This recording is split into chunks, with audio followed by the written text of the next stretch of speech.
Hello, my people.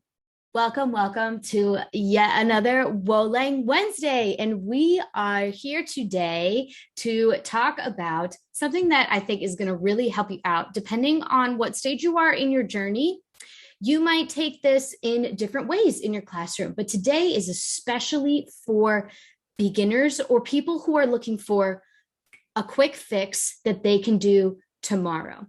Everything that we're going to be talking about today is part of our Start with CI series, 3 very beginner-friendly, proficiency-centered activities that you can use in your classroom. So welcome to the party. I know you're all here and you're ready to get started, so let's jump in. Now, if you are not new to comprehensible input strategies by any means, the way that you can still make this class work for you is maybe you've been using some of these techniques before, and it's time to maybe make them a little bit less plan heavy and more along the side of action and more teacher friendly.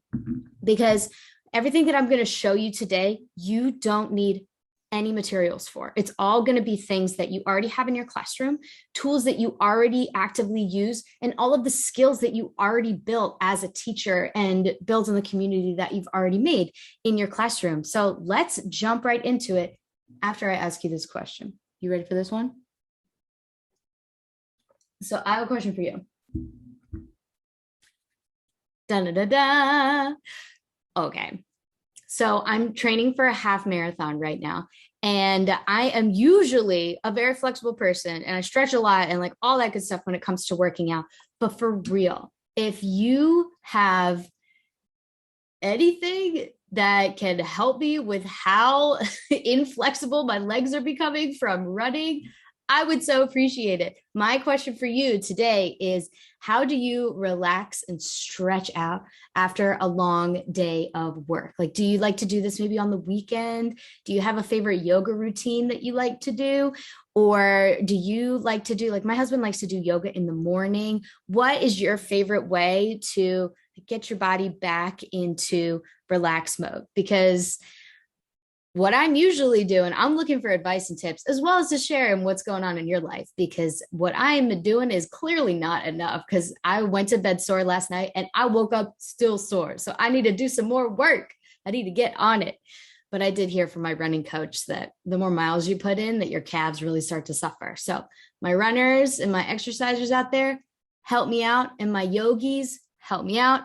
I need a little bit of extra love than my, like once every other week yoga that I usually do. So help me out. Let me know what you love, because I would love to get into it. Okay, friends. So let's get into what we got going on today. We're going to be talking about things that you know and love, or if you're new to the CI world, the comprehensible input, proficiency, whatever you want to call it, all that good stuff. If these things are something that you're using in your classroom, please share how you like to make it happen, because I would love to see all of your ideas and suggestions for our newbies out there, because everybody's at a different spot, right? Like some people, they are maybe just dipping their toes in the water. Some people might be somewhere in the middle, and others might be well along the way for some of the ideas that we're about to present. Let's get into it. Present. All right, here we go. So if you are brand new to this group, or if you are watching the replay later on, hello, thank you so much for being here. My name is Devin, and this is where we can hang out together. You can find me in all these different places, but honestly, my favorite place to be is in this Facebook group, especially for world language teachers. So if you have no idea what I'm talking about right now, then make sure that you join it. I'm going to put a link in the description below after class so that you can get in on this class live, like all the people who are with me today. And oh, duh, you're going to need this. If you have questions about class and you prefer not to put them in the comments, then go ahead and email me there, or you can reach out to me on Instagram. I actually got the idea for this class from somebody who reached out to me on Instagram. So thank you for that suggestion. I appreciate it. Okay, now before we get into our 3 ideas, make sure this is something I like to do before every class. Let's quickly set our intention and our action plan today. I am your behind the scenes support system while you are in the classroom every day. And that is a very rewarding but grueling day for you that really takes a lot of time. So time is really your most valuable asset that you have. So we're not here to just hang out. I know that you're here to learn something and you're here to find something that you can use tomorrow. So make sure that you set an intention as we get into class. What are you hoping to get out of class today? And what do you know by the end of class that you are going to implement? What are you going to do this week, even if it's only one thing? Maybe you have already done all three of these activities, but maybe you heard something today. It's like, oof, that's an easier way to do that. Or, ooh, that's a different way. We've been doing weekend chat for like 6-8 weeks and it's getting kind of stale. That's a good way to do it. That might require less copies. Or maybe you might say to yourself, I've never done any of these. I'm going to try one of them and see what it's like. I will tell you though, that with any activity, just pick one. I'm giving you 3 as a smorgasbord to choose from between. We're going to be talking about weekend chats, picture talks, and what's the third one? Oh, the third one's not really in a category. It's more about just how to use drawing in your class. And all 3 of these I picked because I know that they don't really require any training or any further knowledge on your part to just dive in and try them. The wonderful thing about proficiency is that there's always more to learn and there's always more to get better at. But these are the entry-level things. These are the things that you can do tomorrow with the skills that you already have. And you can work on them and perfect them to make them incredible powerhouse practices. But you can work with what you've already got because you already have everything in your toolbox in order to make them happen. So let me know at the end of class, what are you going to do this week if it's only one thing? And the 2% better rule, as we always talk about, it's better to strive to be even just 2% better each week than it is to try and go all in, and then burn yourself out 4 weeks later. Because we all know that that doesn't last. And teaching is not the kind of field that's very forgiving with those types of things. Okay, so here we go. Number 9. Guys, we're almost done this series.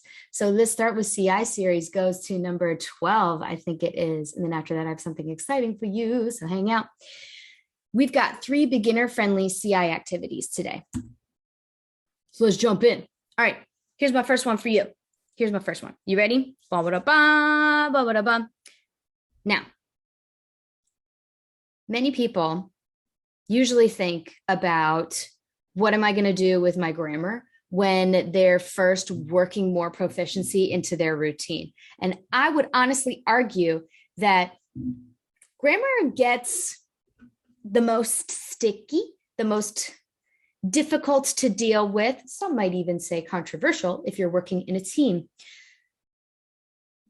The easiest entry point to putting more proficiency into your daily plan and curriculum is actually vocabulary. So I would take a look at how you're presenting vocabulary and put a more proficiency-oriented approach as your focus, rather than trying to overhaul the grammar program.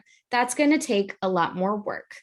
This, however, you could do tomorrow with very little work, 0 training, because these are the things that are already the principles of just solid research-based practice. They're not by any means under any kind of umbrella of proficiency or comprehensible input or any of those terms. This is just good practice. But we often get away from that as world language teachers because we're given so little resources. So we go with our vocabulary list. So here's what I suggest for you. Point of the story being, the number 1 activity that you can do is do a full swap with your vocab list or a PowerPoint. I know a PowerPoint was real popular around the areas where I used to teach. Is you would have a PowerPoint and show all of the vocabulary in context, which, context is good, but there's still a missing element of this. Could you teach the same vocabulary? Let's say that you are doing school supplies. Instead of using a PowerPoint and trying to get through 50 terms in a day, what if you brought a backpack to school and filled it with all of the terms and then just asked students, is this a ruler or a stapler? What color is the stapler? Is the stapler green or orange? Is the ruler green or orange? Is this a ruler or a stapler? You see like the amount of repetitions that are happening in here. You don't have to have any training in order to do that better. And honestly, you can get better and better at that by just looking up a little bit of circling. I'm by no means an expert at circling, but that is how you can make your vocabulary much more proficiency oriented. Then you can put those different supplies on different students' desks and ask them as you go around the room, is this a ruler or a stapler? You keep asking the same questions over and over again. Is this chalk or a pencil? Over and over again. What color is your pencil? And you're not looking for a ton of input back from the students, just small indications that they understand what's going on. Oh, my pencil's purple. They'll probably just say purple. Or they might say, yes, something along those lines. That's a really quick and easy way to incorporate more proficiency in there. You could also use a story. There's tons of stories out there. You can find lots of free ones. You can find lots of paid ones. All kinds of good stuff. Or maybe you could do some sort of a contextualized vocab presentation that's a little bit more in depth than bringing things in to class. Also, you can try this with a novel because a lot of people don't think that you can use a novel to introduce vocabulary. But the best part that I've found about novels, especially with CI novels and the way that they're written, is that they have an incredible glossary section because they know exactly where your students are going to get stuck. Because most of the people who are writing CI novels, like AC Quintero, they've been in the classroom for 15, 20 years. They know where your kids are going to get stuck. So they write incredible glossaries. So your students could read, and as soon as they get stuck on a word, they're not even going to stop reading. They'll just go to the back, find the word that they need, and just keep on going. And they will learn like crazy because the stuff will stick in their brains so much better than if you presented the vocab to them. That's the first idea I have for you, is make a one-to-one swap. I'm not saying a vocab list is a bad idea because I used to give out vocab lists too. Students like having a nice organized vocab list, especially as a source of reference, and especially in textbooks. That's how it's organized. But presenting the vocabulary, vocab list is not your best way to go. You have so many other options that don't require, you to sing and dance on top of your desk or do a TPRS story if you're not really ready for that yet.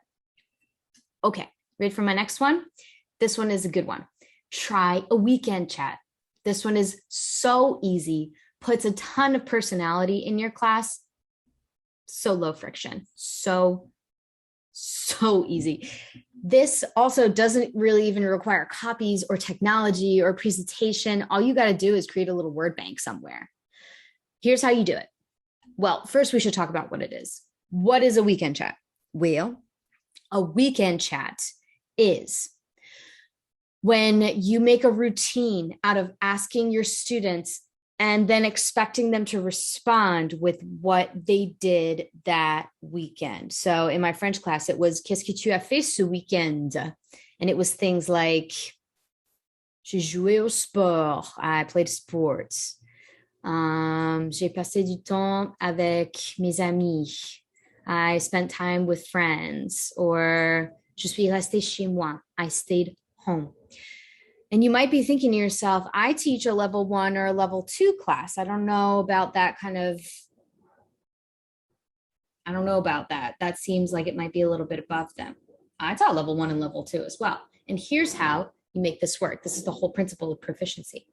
Treat it like vocabulary. Treat it like a whole giant phrase. And what I would do is, je suis restée chez moi. Yeah, of course I know that that's an être verb in the past tense. And of course I know that my French 1s and French 2s are like not ready for that. Here's what you do, is you present it as, hey, this whole phrase means I stayed home. Put an extra E on it if you identify as a girl. That's it. And I'm not testing them for spelling or anything like that, is you give students a few of those phrases, and I would give them maybe 5. And then the students who wanted to expand would ask for the phrases they needed, like, I went hunting, or I played a video game, and you write it out for them. And that's actually a really good learning experience for the whole class. I'm thinking I wrote it out because I had 4 giant whiteboards in the last classroom I taught at. You might be writing it on a Google Doc while everybody on your Zoom room is looking, whatever it might be for you, anywhere that your students can all see it. And then the next thing that I want to make sure that you're aware of is this option is that you can start with like yes or no options. You can have students check it off or say oui ou non, like yes or no for things that they did, things that they didn't. You can also do, I love the whole scavenger hunt thing for this. I learned this from Allison at Mis Clases Locas. I think it's a really great idea. I actually took it from a paper version and put it all around my classroom because I didn't want to make copies of it anymore. So I gave one set to my students in order to, this is why it's really good to be a routine, because the more you do it, the less work it really requires. What I did was I had one solid list for students and I handed it out around the beginning of the year, 10 to 15 phrases, what they all meant in English. And then I had them do a human scavenger hunt where they had to go sign other people's. They had to get 5 at least for them to get a check for the activity. And the whole point of it was that they had to only sign things that they did that weekend for a few different people, right? So that's the human scavenger hunt part of it. And then the next part is they kept that as their vocabulary list. And the next time, the next week, instead of making them a new thing or a new copies on the copier in order to, erase some work for me and to make it last for multiple class periods, is I wrote them on the whiteboard and had them do the scavenger hunt on the whiteboard and then just erased underneath it for each new class period. So I wrote each phrase, like I stayed home, I did this, I played video games, I listened to music, I was with my brothers, I was with my sisters, that kind of thing. And they wrote their names underneath it for each thing that they did that weekend. They're moving around the classroom, interacting with each other, asking each other which songs they were listening to, what YouTube channels they were watching, that kind of thing. Then I started asking them after 2 or 3 weeks of doing that. Then I printed them and stuck them around the room. And then they had to go walk to the things that were true or false about them. And then things that they liked or disliked doing. There's so many different ways you can do it. Then it finally became a journal prompt that they would do every Monday morning. They would open up their books and that would be the warm up. Qu'est-ce que tu as fait ce weekend? They could pull out their notes and they would just write it down. And then it became a routine. The best part too is that you can personalize it as you go along. So students will do more and more stuff. Like when the fair was happening in my area, they would want to say like, well, how do you say I went to the fair? I think I said like fête or festival or something like that. I don't even remember. And as specialized things went on, like, oh, a bunch of them went to a concert or they had a band performance, then we would all talk about how to write that, how to say that, and practice with each other. And I also slowly started to take away more resources each week and then eventually made it a quiz. Try a weekend chat. It will help you to get to know your students better. And it also becomes a great weekly routine that as you invest more in it, each week becomes less and less work while your students grow in their language abilities and proficiency. It's one of those things that really pays off. Okay. This one is an example for, you see all those whiteboards in there? Literally, I had so many whiteboards. It was awesome. I'll show you a bigger version here so that you can see it. This is my old classroom. This is before, this kind of more towards the end of the year, but before we shut down for COVID. This was like late 2019. So 2019, 2020 school year. And these are my students writing down a story after I ran around the room telling a story and then drawing a story. And it was about one of their classmates. That was one of the things I used to do, is I used to write simple stories about their classmates. So my next activity for you, number 3, is to draw, dessiner, literally anything. You can draw anything. I got inspired to do this by a few YouTubers, namely Sarah Breckley does this really well on YouTube. Highly recommend that you check out that channel. the thing we're actually, you know what, we're going to skip down to the very bottom of this here where it says, why should you draw? And the reason I got attracted to the idea of drawing is because of the student feedback. You figure out very quickly whether you are comprehensible or not. It gives you an immense amount of feedback of what's going on in your classroom and how well your students understand, better than any other activity will. Because as you talk, you draw. And since you're drawing, your students are going to make fun of your silly drawings, and they're also going to see if they can figure out what the story is about. And the more they're relying on the drawings, the more you know, I think I need to work on my language a little bit here. I need to make this simpler. I need to repeat things more. So you might be asking, well, Devin, what on earth am I going to draw about? Y'all, you can literally draw anything. You can draw anything. You can tell them about your weekend after you did. I used to do this all the time. After you do a weekend chat, you can roll into this whole story about your weekend.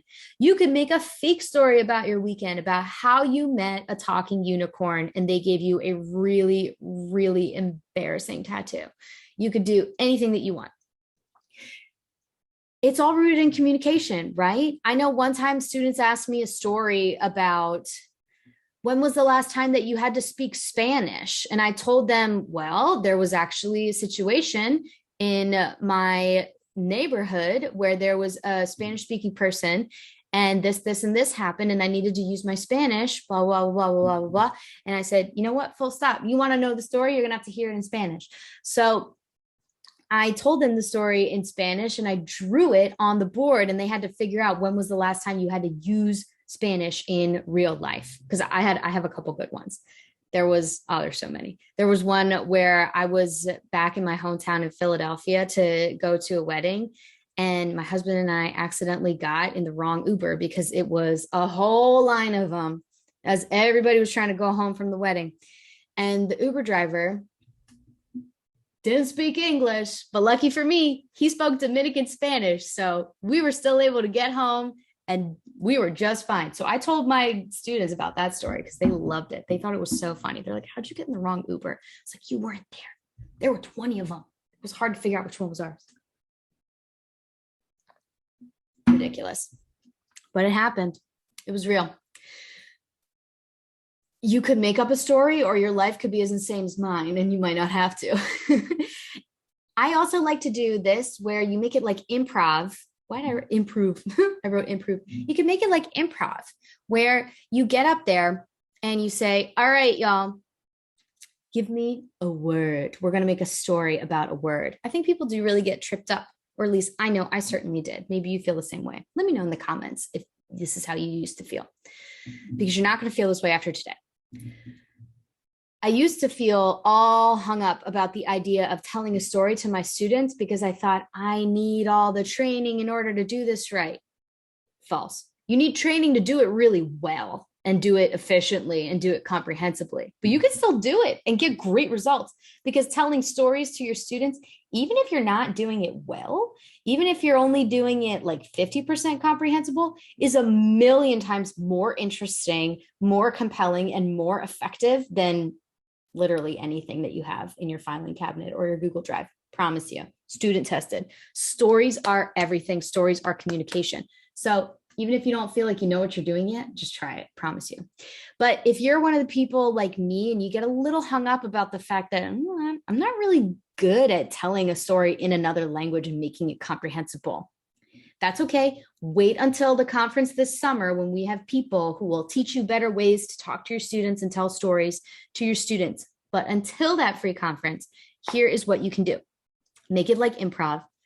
Ask your students for input. Get up in the front of the class, in front of the board, or if you're working on slides, and ask your students, okay, give me a word. We're going to make a story about this word.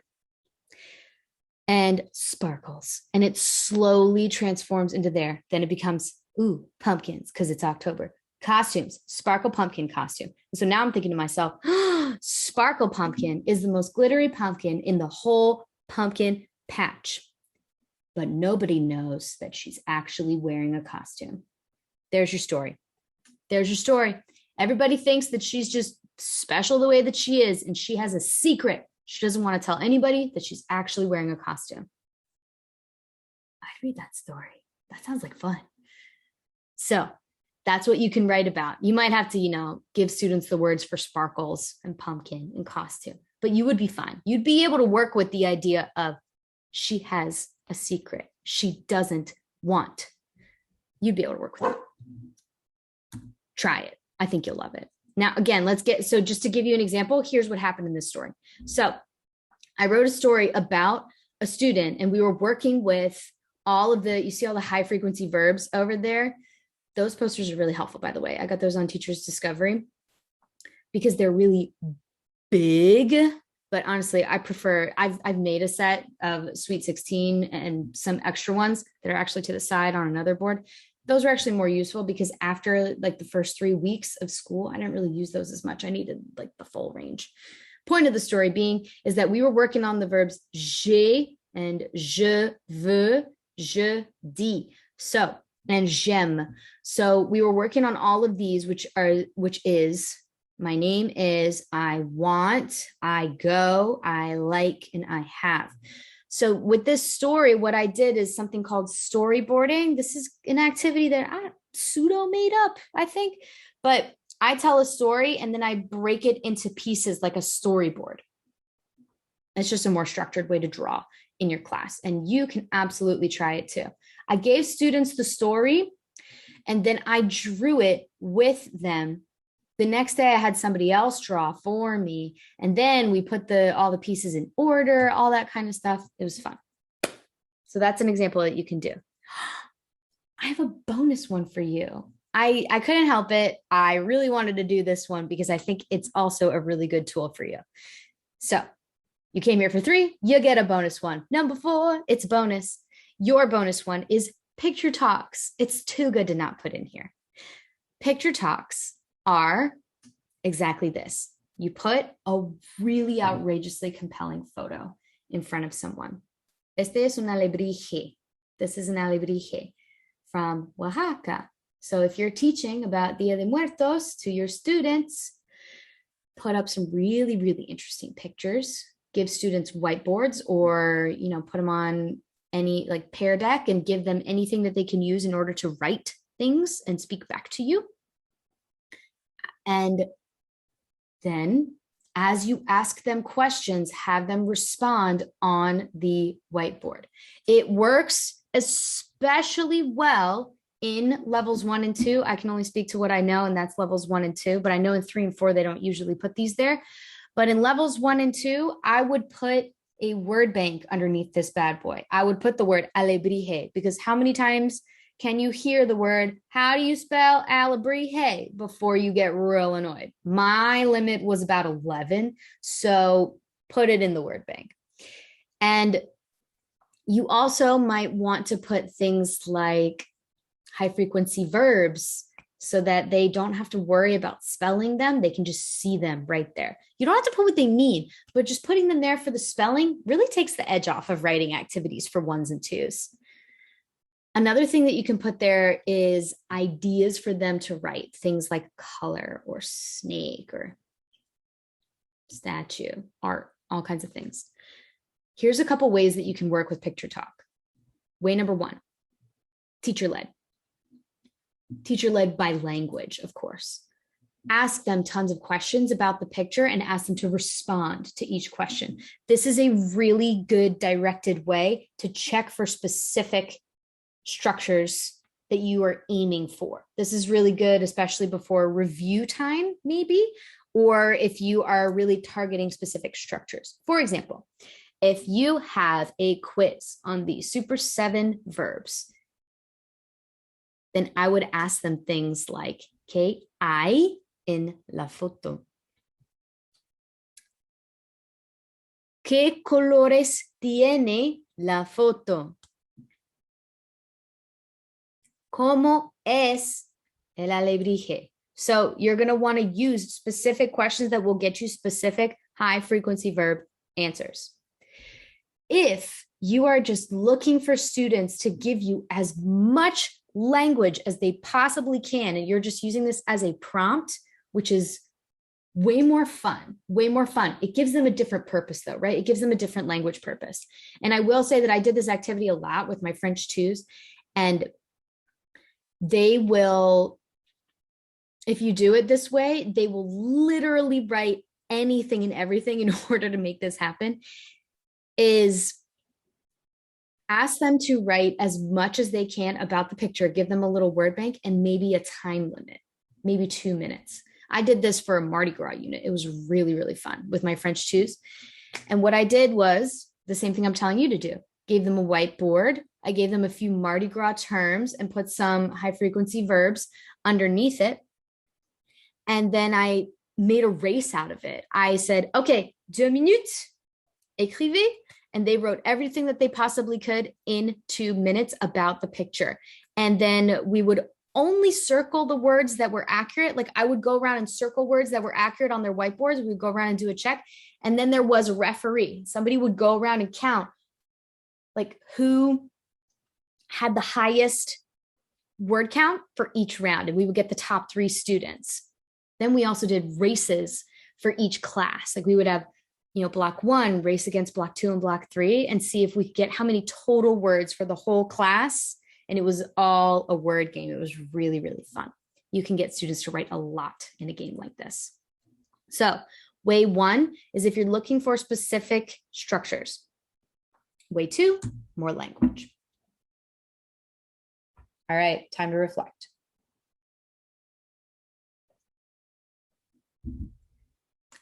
Now that you have 3 + 1 secret bonus, what's one thing you think you're going to try this week? What's something that looks really fun to you? Excuse me. Remember the 2% rule. I am looking for, if you already do picture talks, did you hear something today that might that's jogged your memory a little bit, that might make it a little easier for you?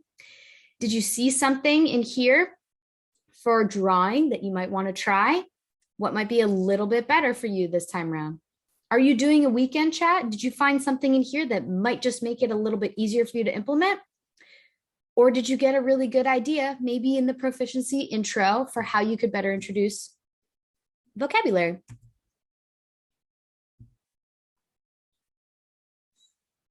Now, I want you to also share with me what's something that you're already doing that's very proficiency centered. Are you doing one of these activities already? Let me know which one it is. 1, vocabulary-oriented, proficiency-oriented vocabulary introduction. 2 was weekend chat. 3 was drawing, literally anything. And 4 was picture talk. Celebrate your progress. All right, now, where do you go from here? Make sure you download the schedule so you can see what we got coming up next. Ew, sorry, I got something stuck in my throat. I don't know what it is, but thanks for being patient. All right, and if you are interested in more activities like this, and you like this whole style of approaching proficiency, then I have something that's really going to help you out. If you don't already have this, make sure you get your hands on this. I actually just revised it and tweaked it to make it absolutely perfect for you. But it is a completely free, over 20-page ebook of my best ideas and strategies for how to make proficiency doable in your classroom, not by putting more work on your plate or trying to replace the things that you're already doing, but ideas that are focused in this same mindset of let's not try and add more to what we're doing. Let's instead maybe replace some old routines. Let's dig into some really good proficiency routines and build on them, the whole concept of beta. And I also give you in there what is my favorite part of it, which is the roadmap to proficiency, the 9 steps that you need to take in order, because sequence is everything. If you want to jump more into proficiency and you're not really sure where to start and you're not trying to spend your whole life at school. And if you're not already in this group, then make sure that you join. I'll leave a link below. Thank you so much for joining me. And I cannot wait to hear more about how you use these activities in your classroom. Do not forget to share with me in the comments below. Which ones are you already doing and which ones are you going to try? And help me out if you got some good stretching routines. But I will catch you next week, same time, same place, Wednesday, 4 p.m. Peace, y'all. Thank you so much for hanging out with me.